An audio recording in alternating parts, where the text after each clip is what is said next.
It is Tuesday, June 7th in the MLB, and I'm Austin from Calling Our Shot. And I'm Logan from Calling Our Shot. And we are back with our favorite plays. We got our favorite team total, 2-player props in our fourth, a no-run first inning. As always, guys, do us a real quick favor and hit that subscribe button. Austin and I put a lot of hard work into these videos. We're doing them all baseball season long. Baseball season's a grind, but we can't do it without you guys in the community. Also, drop a like on this video and let me know your favorite bet of the day because we got a full slate today. I'm curious what you guys are rolling with. I agree 100%, Logan, and bring out the brooms. Let's do a recap of yesterday.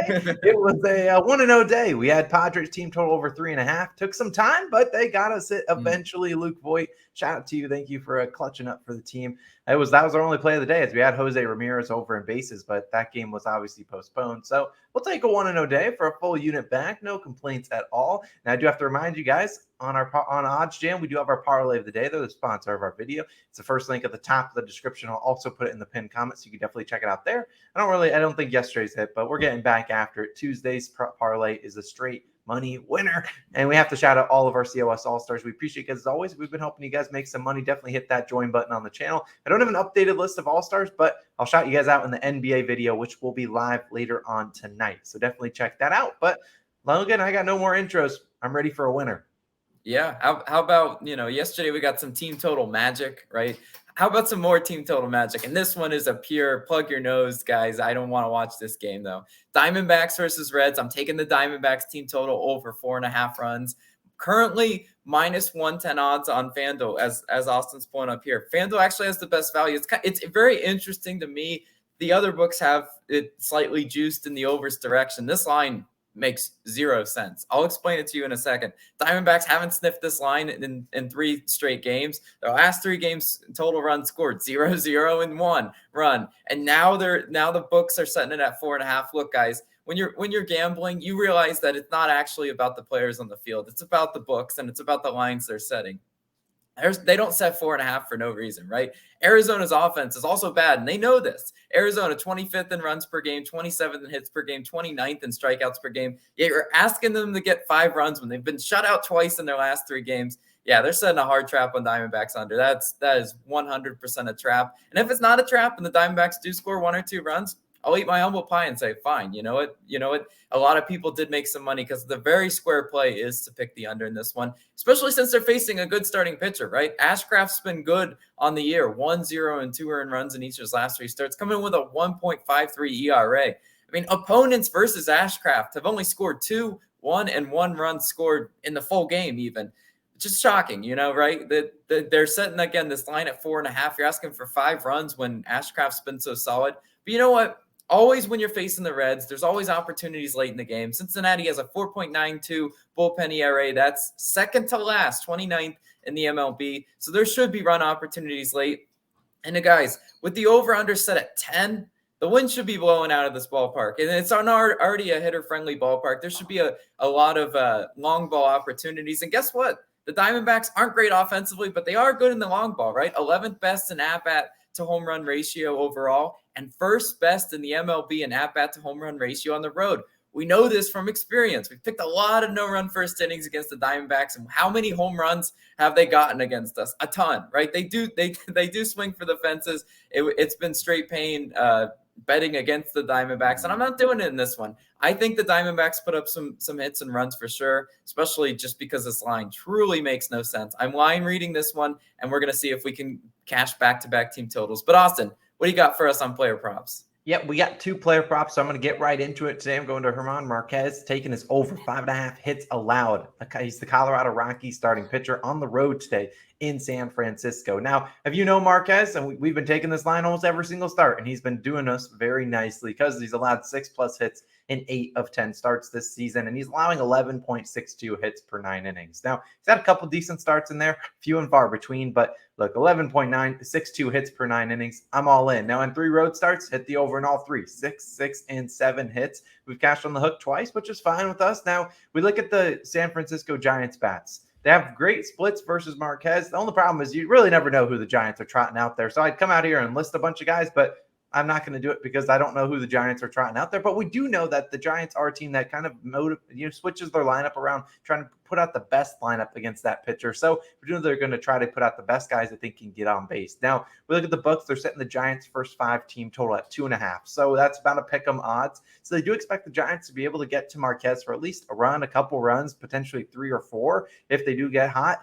And look, I like that because we're not necessarily asking the Giants to score runs, but we're asking them to get on base. And the Giants are 7th best in the MLB in hits per game. They have a great batting average and a great on-base percentage versus right-handed pitchers. In fact, the 5th best on-base percentage versus righties this year. Marquez is not going to walk a lot of guys, only 18 walks in 55 innings pitched. Marquez also a guy that doesn't throw a lot of pitches. Now, the Giants don't swing a lot at the first pitch, but Marquez, fewest pitches per plate appearance, I think it's like 3.5, lowest in the MLB. Guys are seeing a pitch they like and taking it and swinging it and hitting it with contact. The last year, Marquez pitched 4 times against the Giants, 7, 6, 4, and 6 hits allowed. He's also allowed 6+ hits in 11 of 14 career games versus the Giants. Now, granted, some of those are dating back to 2016, but we like the proofs in the pudding. Taking Marquez, taking his over 5.5 hits allowed on DraftKings -130.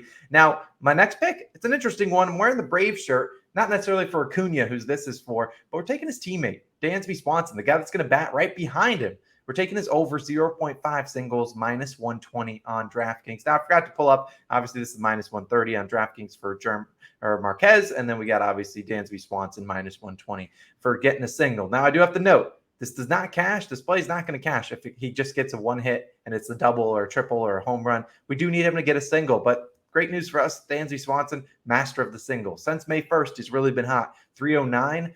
Batting average, that increases to 313 versus left-handed pitchers today.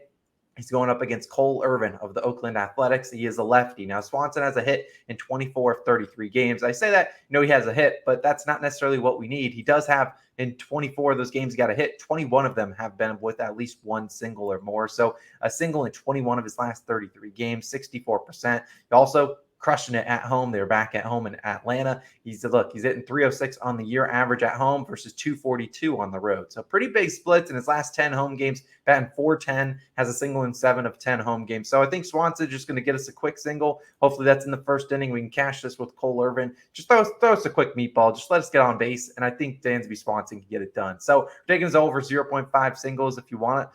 It's him to get a hit is like -320. So I wouldn't necessarily lay that juice on FanDuel since they don't have single props, but I do think Dansby Swanson gets over that line. But Logan, long-winded, You know what time it is. It is NRFI Nation time, baby. Wave those flags in chat. If you don't have the flag, you should become a COS All-Star. Now, we didn't have a NRFI yesterday. Really didn't like any of the slate, and good thing we avoided it because it was NRFI Nation having a good old Monday. But we're back, and we got one that's a little bit juiced, but we'll give you a couple others that we do think have good value on them. We're going Tigers versus Pirates, no run first inning.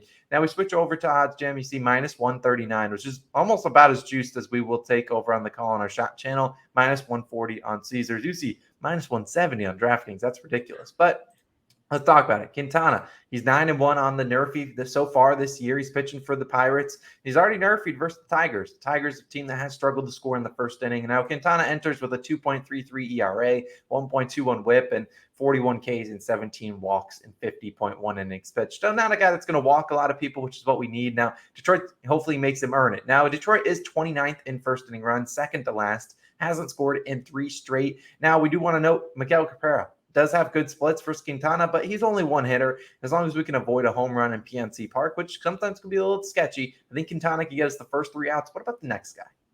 Yeah, it's our boy Scooble, right? We picked a NRFI with Scooble before. Scooble 8-2 on NRFIs this year, which we love to see. That's really good evidence that he's not, shaky in the first inning. Coming in 2.15 ERA, 0.95 WHIP, 61 Ks, and only 10 walks and 58 2/3 innings pitched. Look, the walks in the first inning is really what we're trying to avoid, a.k.a. Blake Snell walking in a run yesterday, as I called. That boy loves first inning shakiness. He had over 40 pitches in the first inning. Those are the types of pitchers we have to avoid in no-run first innings. And Scooble, luckily, knock on wood, most of the season he's been pretty solid. Pittsburgh also 24th in first inning runs. So we got 2 really back-of-the-pack offenses in this one. I think it is worth the juice. It's one of those rare occasions that I do think the no-run first inning is worth the juice. So we're going to take a stab at it, and I think we'll stand a really good chance of cashing this one. Now, I have to mention other ones that we considered.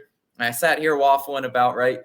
The Mariners Astros NRFI is a really interesting one because last time Verlander faced the Mariners, he got rocked, right? They rocked him in the first inning, actually. So I expect him to probably come out and throw a better showing. If Flexen is able to get his outs, that's a pretty solid look. It's got a lot better odds than this one. And also the Dodgers White Sox one's an interesting one. I think they got White going for the Dodgers. Don't really love that, but Kopech should be solid. I don't know. There's a lot of conflicting stats on that one, which is why we didn't go with that one, but it's worth a look.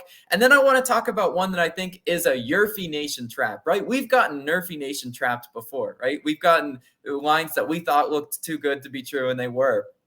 I think the line in the Marlins versus Nationals game is too good to be true for the yes run first inning. I think that game's going to be lower scoring than people realize, even with Adon pitching. So I'm just saying, I think that's a line read, Nerfy, but I'm not, Austin vetoed that one. He's like, we're not picking a Nerfy with Adon on the mound. And I'm like, fine. But I'm just saying, like, that's one that I looked at and said, those are interesting odds for sure. Yeah, I mean, Adon, if you read our parlay of the day on OnCham, we do talk about him. We are on that game in the first 5, so definitely go check that out. Top link in the description for our parlay of the day. But those are our 4 plays for Tuesday. Don't need to recap them. Diamondbacks, Swanson, Marquez, and that no-run first inning. Hopefully we can bring out the brooms for real time this time. 4-0 would be absolutely beautiful. We appreciate you guys as always. Our NBA Finals Game 3 best bets will be live later on tonight. And we have a new partnership coming on. We just wait for that one. We'll talk about it tomorrow. We'll catch you guys in the next.